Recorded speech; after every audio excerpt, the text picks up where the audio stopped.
kapuku e kapu oke leo oke ola. Restoration of the sacredness of women, and to hear the voices kaleo ke ola of life. I acknowledge the east, where the sun rises, the west, where the sun sets, the north, to the south, to heaven, and to earth. I make my plea of the voices of the sacred Wahine women. Restore the sacredness of women. Hear their voices of life, carried by the ha, the breath of life. Aloha is a greeting, an expression of love, love for all life, love for the land. It is a way of life, of living in peace, humility, kindness, and compassion. Aloha ke kahi I ke kahi. Love one another. Amen. It is done.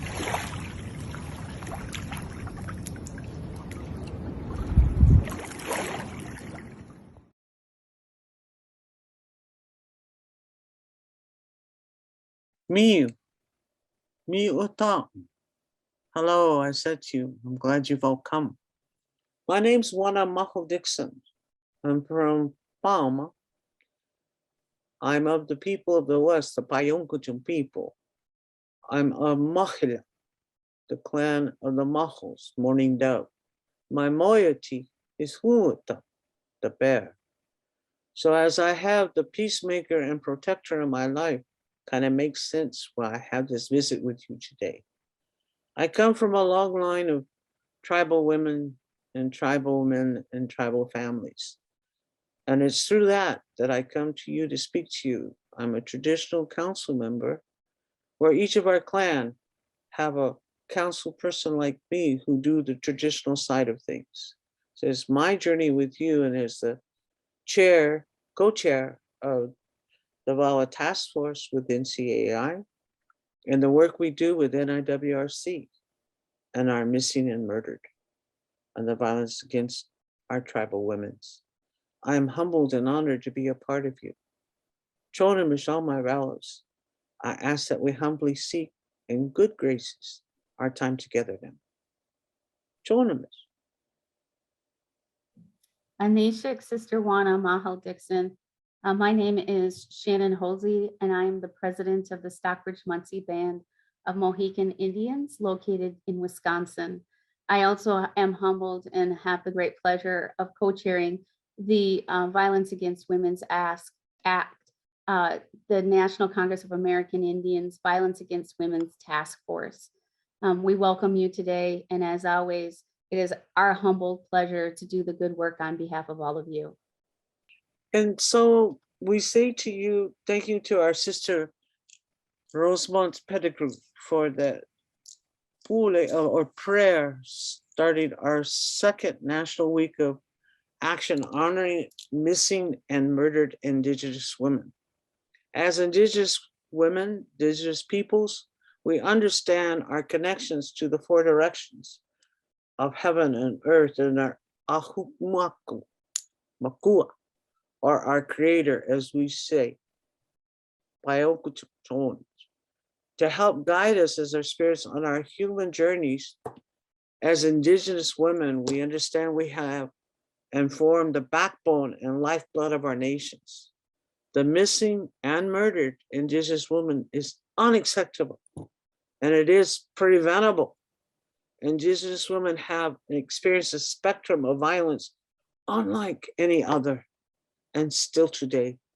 Populations in our country have not seen this. How many more Indigenous women must go missing or murdered before the federal government acts? During this week of action that we have, starting today, we ask you to support surviving families of missing or murdered Indigenous women, support community healing, and call for local, national, international changes that increases Indigenous women's safety, restore sovereignty, and include timely implementation of Savannah's Act and the Not Invisible Act. Congress and the President must act now to reauthorize the Family Violence Prevention Service Act with the tribal enhancements this year. Absolutely. That sense of urgency is now more than ever. And to your point, Juana, we absolutely must act now. Families and Indigenous leaders have been outspoken about violence against Indigenous women since first contact with colonizers. Because of our grass organizations and our groundswell against these injustices, federal and state lawmakers have passed resolutions and laws such as the Savannah's Act and the Not Invisible Act. Since 2020, our presidents have also issued proclamations recognizing May 5th as a National Day of Awareness for our missing, murdered, and Indigenous persons. Many gaps still remain, as we will hear from surviving families of our missing and murdered Indigenous women and our partners this week, presenting webinars from the Alaskan Native Women's Resource Center, the Indian Law Resource Center, and our Native Hawaiian sisters with the Pohana Ona Wahine, or Pillars of Women. Since 2017, Indigenous grassroots actions to honor and call for justice have increasingly grown at the local, regional, national, and international levels. Families, advocates, and Indigenous nations continue to rise up with a growing number of allies across borders to challenge the silence and inaction by governments and societies in response to our missing and murdered Indigenous women and relatives.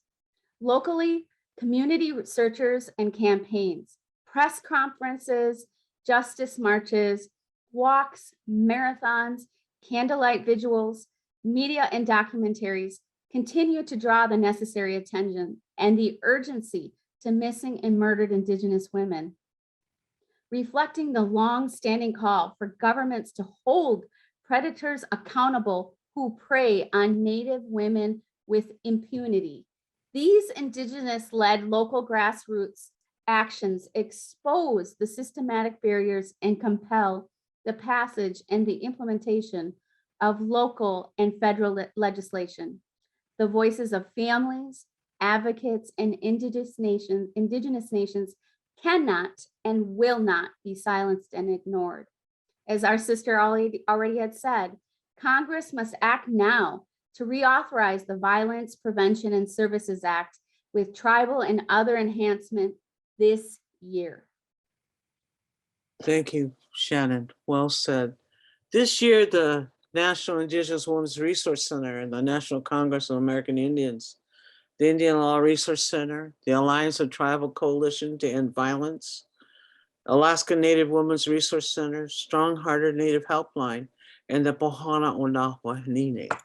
I have partnered, they have joined us to prepare and organize the second National Week of Action that we launched today, April 29th through May 5th.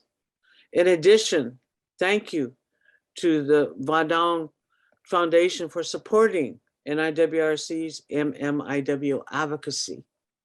We also look to thank to Jordan Marie and Raising Hearts Coalition for organized to raise awareness and call for change through running, and for other organizations who step forward to help and shine the light on prevention of MMIW, and how missing and murdered Indigenous women in the United States is one form of femicide that women experience worldwide. We call our nations in the world to action, to honor to missing and murdered Indigenous women including the United Nations, to declare December 6th as an International Day to end femicide. We encourage all individuals and governments and organizations to participate in our virtual events and support actions in your communities, your tribal communities this week. Join us in saying enough is enough. No more stolen sisters. Indeed, Sister Juana, enough is enough. No, not one more stolen sister. We unite to urge the U.S. government to reaffirm and support Indigenous protective systems by restoring the full authority of American Indian and Alaska Native nations to protect Indigenous women, including through the full implementation of the VAWA's 2020, which is longstanding tribal amendments, including the Alaska Pilot Project and the expansion of special domestic violence criminal jurisdiction for Indian nations. Tribes exercising special jurisdiction since 2013 have shown that immediate local tribal responses to domestic violence and violations of protection orders can and do hold non-Native, non-Indian offenders accountable and protect women in our communities.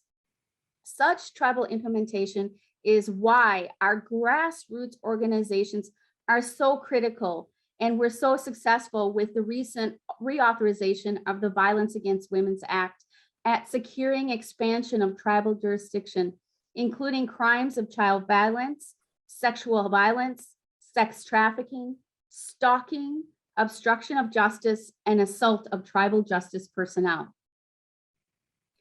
Thank you, Shannon. That list is hard to look at sometimes and hard to listen to, but it's true.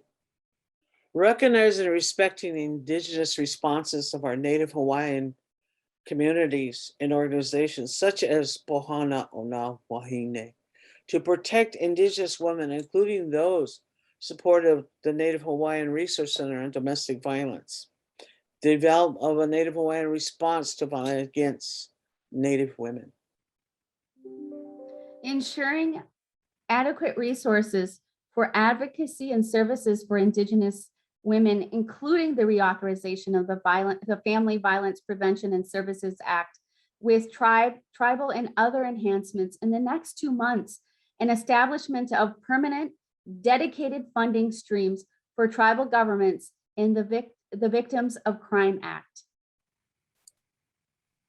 Removing systemic barriers facing families of MMIW, including by supporting immediate implementation of Savannah's Act and the Not Invisible Act, and the development and the adoption of additional MMIW legislation and consultation with Alaska Native and American Indian nations and Native Hawaiians. Indeed, in implementing a thorough federal response to MMIW by requiring every federal department to develop action plans with meaningful consultation with American Indian nations and Native Alaskans to address MMIW, and recognizing that both land and Indigenous women are sacred and connected, and that both require legislative policy actions to protect them from the interactive industry and scientific and corporation interests. Indeed. Along with my sister Juana Mahal Dixon and myself, please join us all week for our events to send a clear, strong-hearted call to all governments, sectors, individuals, organizations, and the world that we won't accept any more of our Indigenous women going missing and being murdered. Anishik. Jonas, thank you. Poet, it is finished.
Good morning, good afternoon, everyone. My name is Carrie Colfer. I'm the Senior Native Affairs Advisor for the National Indigenous Women's Resource Center.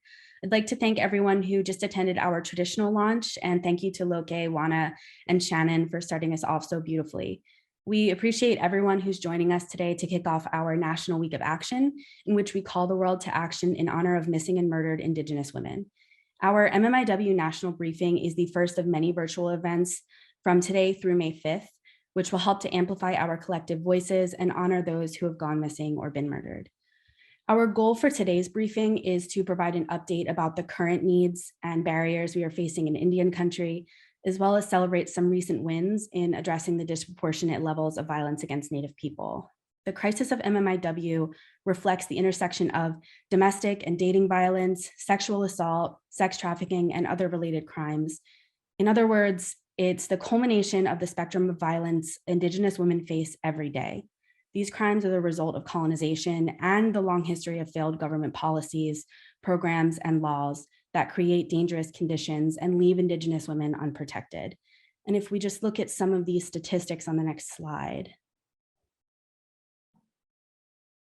84% of American Indian, Alaska Native women experience violence in their lifetime, and that's over 1.5 million people. 56% have experienced sexual violence, 55% have experienced physical violence by an intimate partner, and 48% have experienced stalking. And this is according to an NIJ study. The Hawaii State Commission on the Status of Women released reports finding that 64% of trafficking survivors in Hawaii identified as being part Native Hawaiian. And on some reservations, women are murdered at a rate 10 times higher than the national average. And if we just look at some of these statistics on the next slide, 84% of American Indian, Alaska Native women experience violence in their lifetime. That's over 1.5 million people. 56% have experienced sexual violence. 55% have experienced physical violence by an intimate partner. 48% have experienced stalking, according to an NIJ study. The Hawaii State Commission on the Status of Women released reports finding that 64% of trafficking survivors in Hawaii identified as being part Native Hawaiian. On some reservations, women are murdered at a rate 10 times higher than the national average, and homicide is the third leading cause of death among American Indian, Alaska Native women and girls between the ages of 10 and 24, and the fifth leading cause of death between the ages of 25 and 34, according to the CDC. It's important to note that the work to end violence against Native women is happening at all levels: grassroots, tribal, local, state, federal, and international, because systemic change is needed across all systems and sectors. Therefore, our speakers today reflect the experiential diversity needed to address this issue.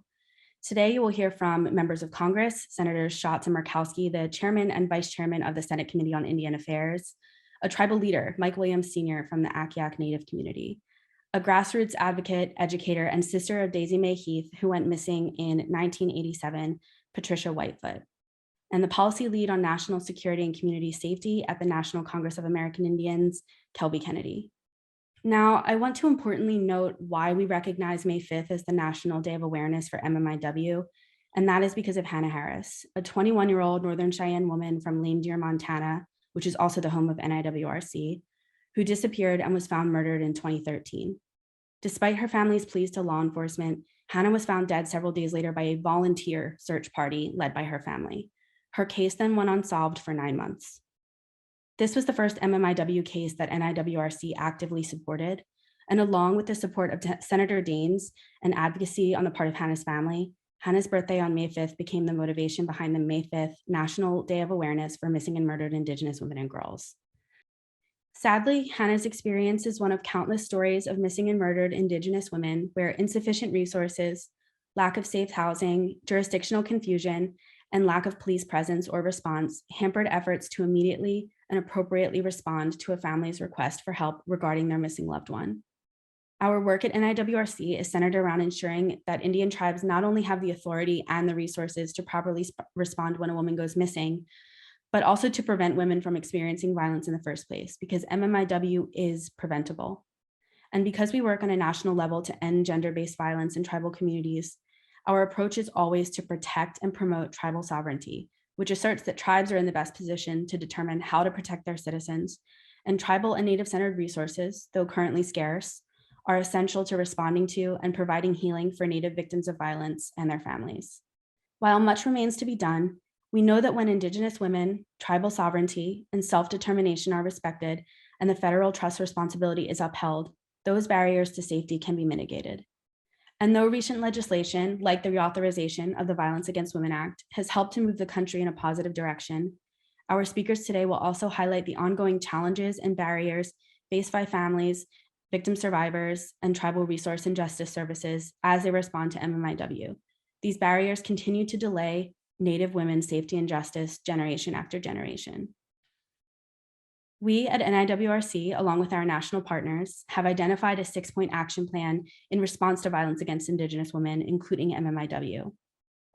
And through this plan, we therefore advocate for restoring the full authority of American Indian and Alaska Native nations to protect Indigenous women, including through implementation of the recently reauthorized Violence Against Women Act, recognizing and respecting responses of Native Hawaiian communities and organizations to protect Indigenous women, including through the support of the Native Hawaiian Resource Center on Domestic Violence, ensuring adequate resources for tribal victim services through the Family Violence Prevention and Services Act and Victims of Crime Act, removing the systemic barriers facing families of MMIW by supporting implementation of Savannah's Act and Not Invisible Act, and the development and adoption of additional MMIW legislation in consultation with tribal nations and Native Hawaiians. Implementing a thorough federal response to MMIW by requiring every federal department to develop action plans with meaningful consultation with tribal nations and Native Hawaiians, and recognizing that both land and Indigenous women are sacred and connected, and that both require legislative and policy actions to protect them from extractive industries and corporate interests. With your help, we will continue to raise awareness and work towards social and systemic change to remove obstacles preventing tribal nations from protecting their citizens and to ensure Native victims and their families have access to resources that are tailored to their needs. With the crisis of violence on this scale, I must also remind Congress of its obligation to increase and support tribal sovereignty and support Indigenous protective systems, and to use the May 5th Day of Awareness for MMIW to create change that will put an end to this crisis of violence. And now we're going to start off with remarks from Senators Schatz and Murkowski. Senator Brian Schatz from Hawaii is the chairman of the Senate Committee on Indian Affairs, and he's going to speak to us about some of the recent work he and his colleagues on the committee have done to address MMIW and violence against Indigenous women. Good afternoon, everyone. I'm humbled to join you today to kick off the 2022 National Week of Action for MMIW. For years, your organizations have worked to bring awareness to the public safety crisis of Native women and girls, a stain on our nation's collective conscience. Your leadership and advocacy on the Violence Against Women Act were key to getting the law reauthorized with historic provisions for Native communities. And it made clear that your partnership with the Senate Committee on Indian Affairs is as important as ever. Because of your tireless efforts, your communities have more tools to protect Native women, children, and families. But there's still so much more work to do. I'm committed to making sure that Native communities have the resources to fight the MMIW crisis and keep all American Indian, Alaska Native, and Native Hawaiian women safe. And with your help, we've been able to continue to make a difference for Indigenous women across the country. Mahalo and aloha. Thank you so much, Senator, and thank you for your leadership on the committee and all of your work to get VAWA past the finish line this year. And now we will hear from Senator Lisa Murkowski from the state of Alaska. Senator Murkowski serves as the vice chairman of the Senate Committee on Indian Affairs, and she has been instrumental in the 2022 VAWA tribal title, as well as in Savannah's Act and Not Invisible Act, two MMIW bills that were signed into law in 2020. Thank you, Senator. Good afternoon to all of you. I want to thank Carrie Colfer, the National Indigenous Women's Resource Center, and all the national partners for holding this briefing on how to address the crisis of missing and murdered Indigenous women. I do appreciate that you've started these events with prayers for healing, safety, and justice. That is most appreciated given all the family members who've been affected by the MMIW crisis that are gathered today. My heart is with you, and I stand with you to offer prayers and honor the memory of your missing or murdered loved ones. Long before this broader awareness about the MMIW crisis, families and communities had faced unspeakable loss. Earlier this year, after 30 years, justice was finally served in the Sophie Sergey case in Alaska. Back in 1993, 20-year-old Sophie, who was Yupik, traveled from the village of Pitkas Point to Fairbanks for an orthodontist appointment. She stayed with a friend at the University of Alaska, but she never made it back home. Tragically, she was sexually assaulted and murdered on campus. Too many families have mourned and faced this kind of painful loss and then lack of resolution. We know that these stories must end. To do so, we must secure enduring policy change to end the MMIW crisis, which is also tied to the lack of a law enforcement presence in many Native communities, making them less safe. That will require greater resources, the empowerment of tribes, and increased governmental collaboration. And I think that we're on the right track for all three. Last month, we secured a historic bipartisan win for safety in Native communities. I'm proud that we finally passed a reauthorization of the Violence Against Women Act, which the President signed into law on March 15th. I was honored to attend a ceremony last month at the White House, along with many of you, celebrating a modernized VAWA being signed into law. This reauthorization includes a tribal title that strengthens and further restores tribal jurisdiction over domestic violence and related crimes. It's important to note that these reforms benefit not only the tribes in the lower 48, but also those in Alaska. In addition to closing the gaps from 2013 VAWA, one of my top priorities as a lead negotiator of VAWA was to address the horrific reality of Alaska's high rates of domestic violence. The unique jurisdictional landscape we had to address is based on the relative lack of Indian country, combined with being a Public Law 280 state. So I want to thank each of you who submitted testimony, provided technical assistance, and who advocated for this reauthorization. Know that I look forward to working with all of you on implementation of 2022 VAWA and strengthening tribal justice systems across Alaska. Resources are also a critical component for improving access to justice, and to that end, I included in the FY22 Omnibus Spending Bill an increase of $5 million for cold case work and MMIW activities. I also included an increase of $4 million for tribal courts in PL 280 states. BIA has since been able to open 7 cold case offices. We now call them murdered and missing unit offices. One of the bright spots of working on these issues is that it is all bipartisan work, which the safety of Native women and Indigenous peoples should be. The Biden administration is continuing the work that started in the last administration, building up cross-departmental and interagency work to address the MMIW crisis. The administration is also implementing Savannah's Act and the Not Invisible Act, both of which I championed in the Senate with my friend, Senator Cortez Masto.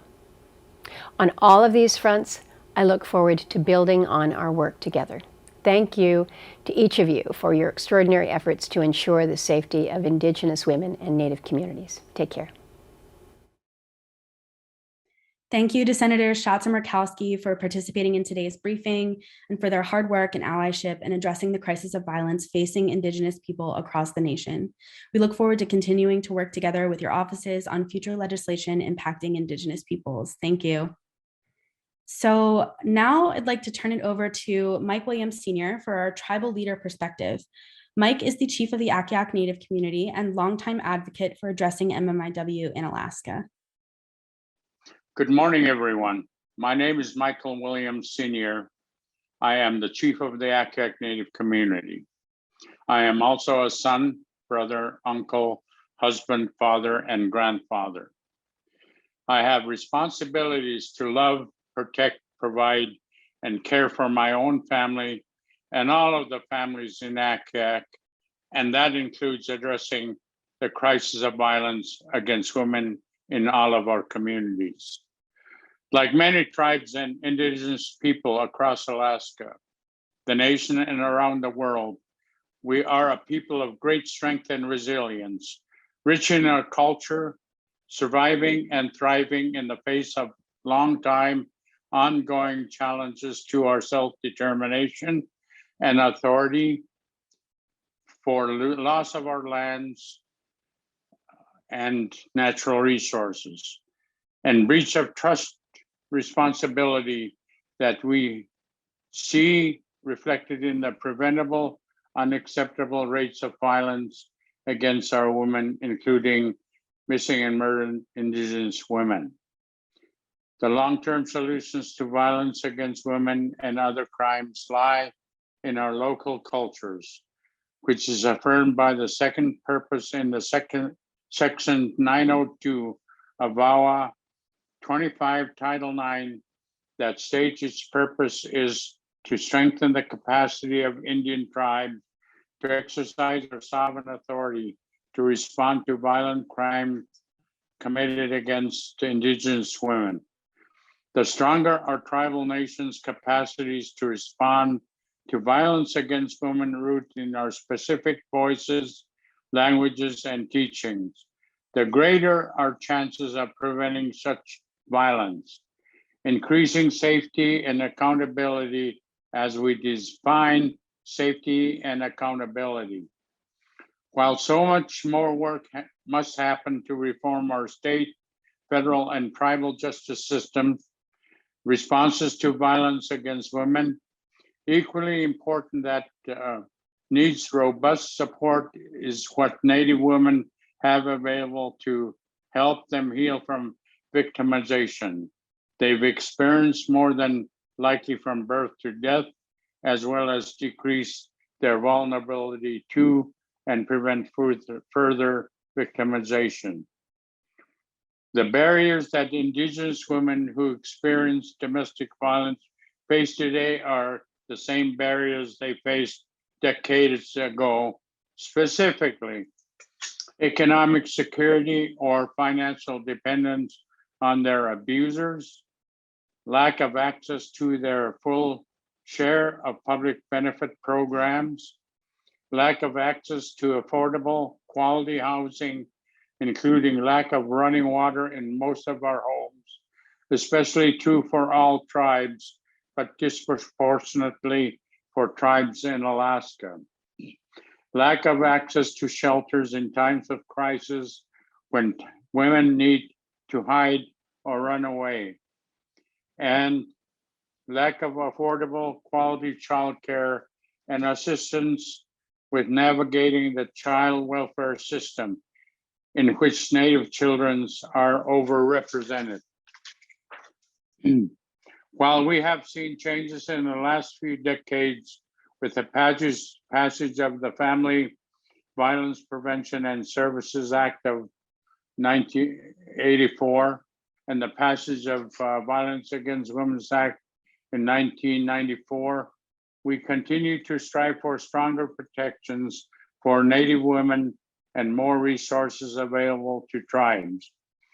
The recent reauthorization of Violence Against Women Act in March of this year included an Alaska pilot project, which would allow a certain number of Alaska Native tribes to exercise special tribal criminal jurisdiction over non-Indians who commit certain crimes within Alaska Native villages. With such a historic win for Alaska Natives, we look forward to implementing VAWA and planning for future reauthorizations that continue to build upon the success of the VAWA Safety for Indian Women title. We also look forward to reauthorizing the Family Violence Prevention and Services Act this year with increased resources for tribal shelters and supportive services. With less than 60 shelters and 300 tribal programs addressing violence against women throughout the entire country, we must continue to provide tribes and Native victims of violence with a comprehensive, culturally appropriate care that they need in order to address the spectrum of violence against Native women and end the crisis of missing and murdered Indigenous women. There is a lot of work ahead of us, and Indigenous women cannot no longer wait. We must act now. I thank everyone today and look forward for working together with our Indian and Native Hawaiian brothers and sisters, as well as allies and partners in creating safer communities and protecting our tribal sovereignty. Koyana Chakna.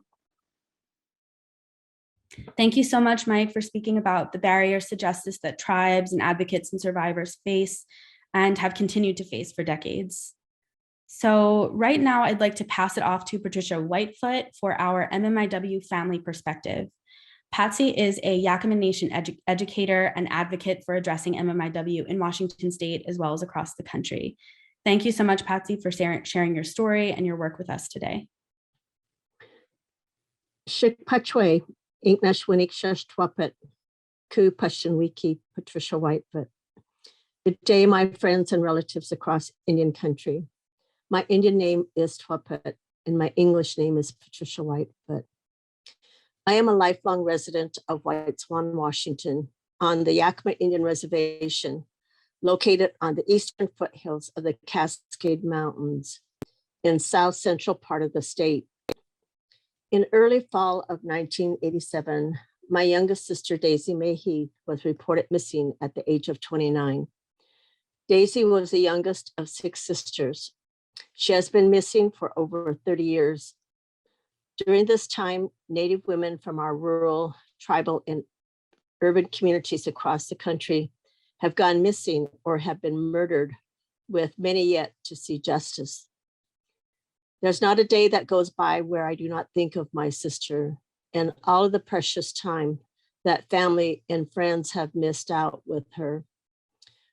This is an all too common story of so many Indigenous families and friends.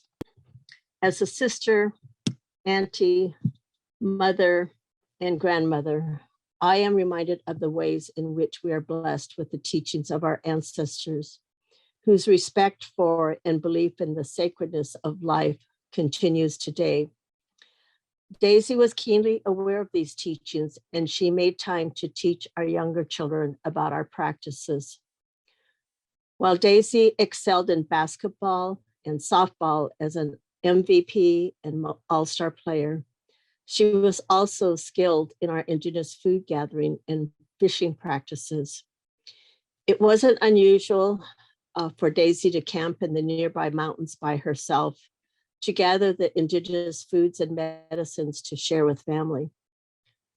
Recently, a sister recalled that Daisy had asked her to go camping with her, and so she packed her camping gear for an overnight stay. While Deanna thought she was going camping overnight, she later learned that she would be camping for a whole week.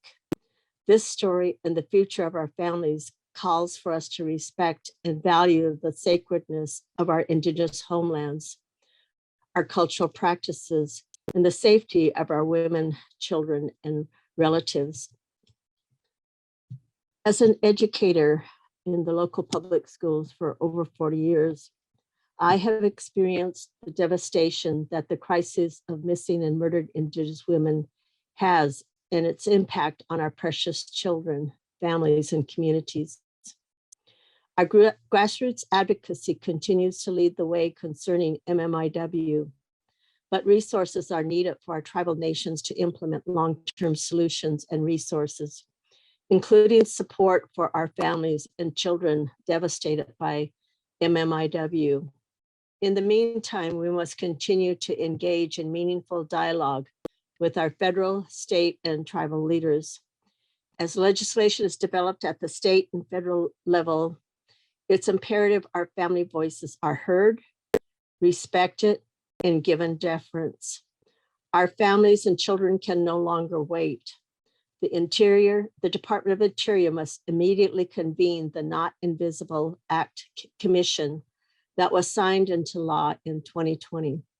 The Not Invisible Act Commission provides an important opportunity for our MMIW families to offer recommendations to the current federal and state systems that have failed and continue to fail our families. Savannah's Act must also be fully implemented to help meet the crisis of our missing and murdered Indigenous women's families. We have endured this crisis every single day for years with very little change or recourse. We who have grieved over our relatives or who have experienced violence simply seek justice and peace and healing for ourselves and for our shared future as a people. Kutlau out. Thank you. Thank you so much, Patsy, for everything you do to address the crisis of violence against Indigenous women and for sharing your story and Daisy's story with us.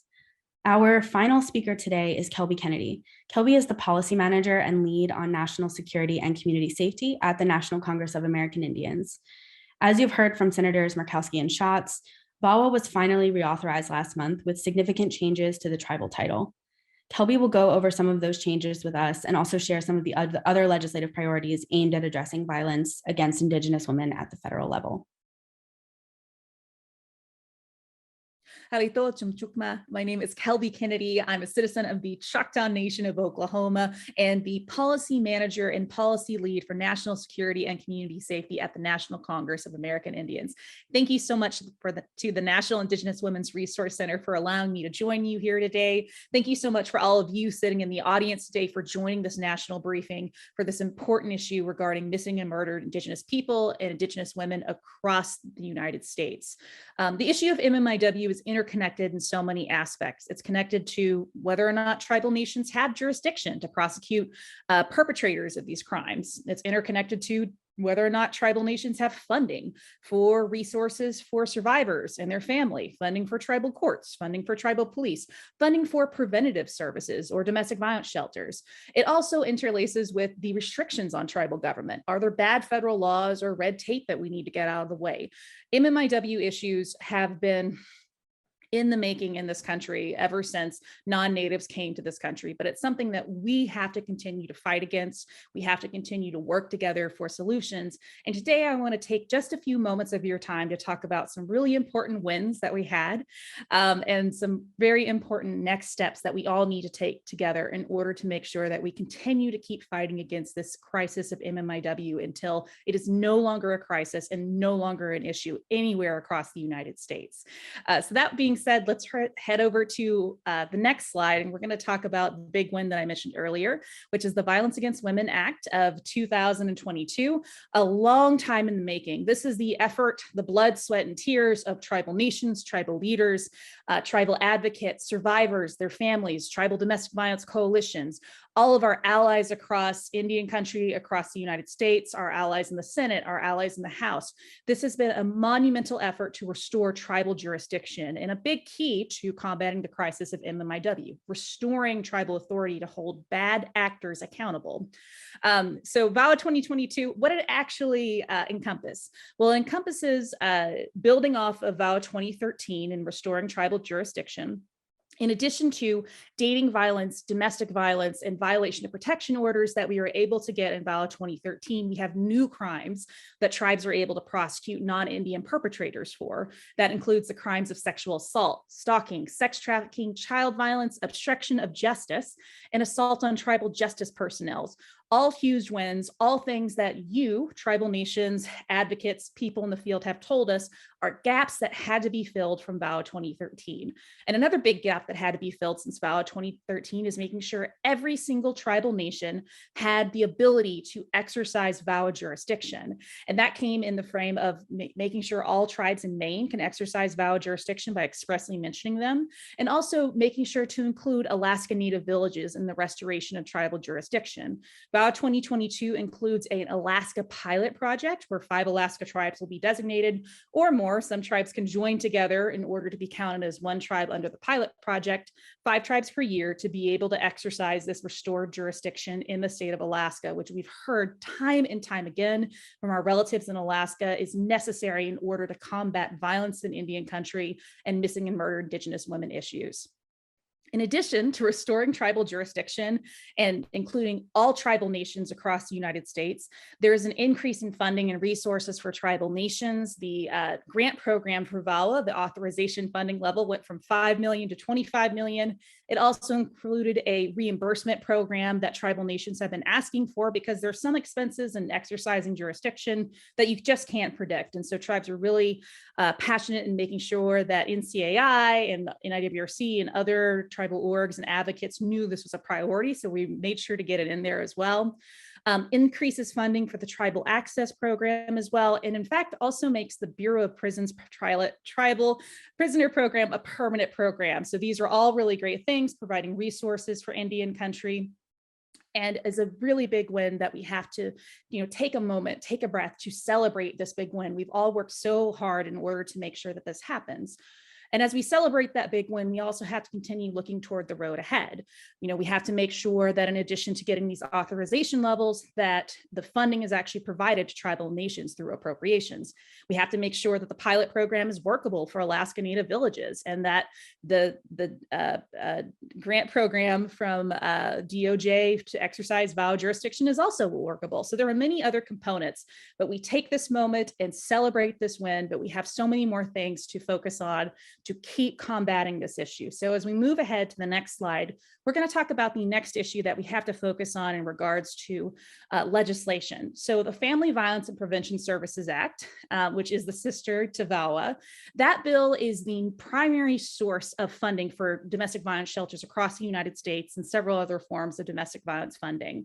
As you may or may not know, out of 574 tribal nations in the entire United States, there's only 58 tribal domestic violence shelters. And so it's really hard for people to be able to get out of really bad situations if they don't have a shelter, they don't have a space that they can get away from those situations, and particularly in the area of domestic violence. So FIPSA is a primary way to fund those tribal domestic violence shelters. And as again, 58 is nowhere near 574, even one for every tribal nation. So we have to keep working to make sure that FIPSA is reauthorized, much like VAWA, to increase resources. In addition to providing for domestic violence shelters, it also supports coalitions. FIPSA supports trainings and technical assistance centers, children's services, emergency response hotlines, and prevention initiatives. So where is FIPSA right now? So FIPSA was actually passed by the House in October of 2021. NCAI, along with NIWRC and all the other tribal organizations that are a part of this effort this coming week, have been working with the House and the Senate to get the bill reauthorized. And so we were successful in the House in October. And much like VAWA, our next aim is getting it passed in the Senate. So Senate Bill S-1275 has yet to pass. That bill includes all of the important increases for tribal nations, for tribal coalitions, that I'll run through here very quickly, but it's important that that bill gets across the line, just like VAWA as well. It would increase the tribal set aside in FIPSA funding from 10% to 12.5%. It would dedicate funding, separate funding for tribal coalitions. So you have the tribal government funding and then tribal coalition funding, which would be separate. It would have permanent funding for the National Indian Domestic Violence Hotline, permanent funding for an Alaska Native Tribal Resource Center on domestic violence, and also create permanent funding for a Native Hawaiian Resource Center on domestic violence. These are all really important increases in resources and technical assistance and centers to help Indigenous women across the country be able to combat these issues of missing and murdered, as well as domestic violence. So FIPSA is very key in making sure that we continue to put resources forward, and we have to get it across the line as soon as possible. So what can you do? Well, you can call your senator today to make sure that they know and they tell their leadership that they need to pass S-1275. Get that across the line. So really appreciate everybody calling their senators about VAWA. This is the same thing. Make sure you call your senators about FIPSA as well. As we head into the next slide, I want to briefly talk about some of the additional items that we need to look forward to and continue to advocate on to address the interrelated scope of missing and murdered Indigenous women. Part of that is appropriations. Appropriations happen every year. It's when Congress kind of hands the check over and says, this is what you have to spend for the next year. Ensuring that tribal nations have funding to go along with authorization levels is very important. So remember with VAWA, I said there was an increase in resources. What that did in VAWA VAWA is to raise the amount that appropriations or that the check could be written for. It's our job now to be able to go to Congress and say, look, you increase the funding for the tribal grants from 5 million to 25 million for these VAWA implementation grants. You need to, meet where we are and appropriate that amount. So it'll be really key that all of you are active in the appropriation space, including the funding for the Tribal Access Program.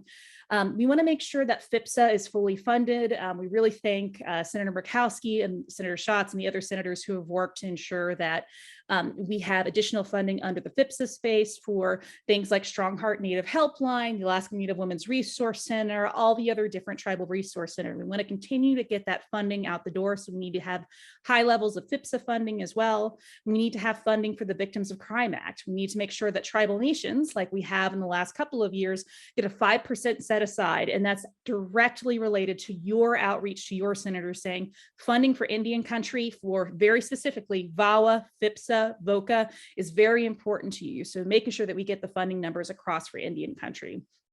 NCAI will be coming out very soon with our FY 2023 budget book. That's a really great resource that you can utilize if you want to start advocating on appropriations. It'll have a lot of great numbers and information for you. So please keep an eye out for that and keep an eye out on the NCAI website. You're welcome to email me as well. I included my email in this last slide.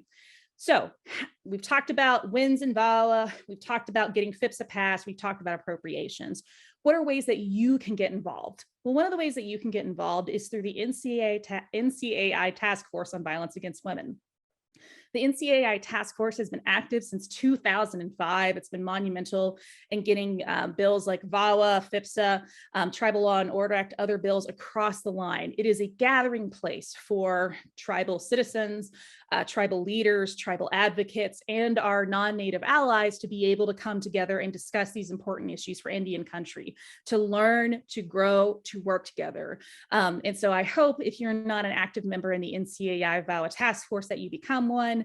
You can email me in order to get on the listserv, but really hope that you can join the NCAI task force, our partners at NIWRC, Alaska Native Women's Resource Center, the Alliance of Tribal Coalitions to End Violence, and so many more organizations as we come together at task force meetings to work as a strong force unit, a very strong unit to be able to get things changed in the federal government to help protect Native women and children and all people across the US. The last thing I'll mention is tribal consultations. So it has been a year of tribal consultations, I'm happy to say. There have been tons of tribal consultations on MMIW across all the federal government. They're constantly coming up. NCAI has a tribal consultation center that we update every single week. We even have a further outlooking page where you can see if there's a consultation that's going to happen months from now. So if you're from the federal government, please send your consultation request to NCAI. We'll post it online. If you're a tribal leader, an advocate, somebody that wants to get involved with the work, please go to that consultation support center. We'll make sure to put a link to that in the chat so you can be able to access it and utilize it to show up and be heard at consultations. We have to show up at these consultations and be heard. We also have to submit written testimony. And that's something else that the NCAI VAWA task force does as well, is we usually have maybe a tribal caucus before certain consultations. We'll help with writing testimony and with other organizations as well to get draft testimony out to tribal leaders to consider. So happy to continue to be part of that effort and work with you on those consultation comments. And for the last thing I'll mention here for consultation, there is always an annual consultation on violence against women that the Department of Justice, Department of Health and Human Services, Department of the Interior, Department of Homeland Security, and a plethora of agencies are involved in. The Office on Violence Against Women takes point on this consultation, but it's an annual consultation required under VAWA, and this year it'll take place on September 21st through 22nd, 2022. It'll be a hybrid event in Alaska. NCAI and NIWRC will have a tribal caucus beforehand that OBW, we're really grateful for OBW for holding space for tribal leadership. We want to make sure, especially with all of these wins and future items that we have going forward, that we show up in force at the consultation. Even if it's just virtually, if you can't make it out to Alaska, that's perfectly fine.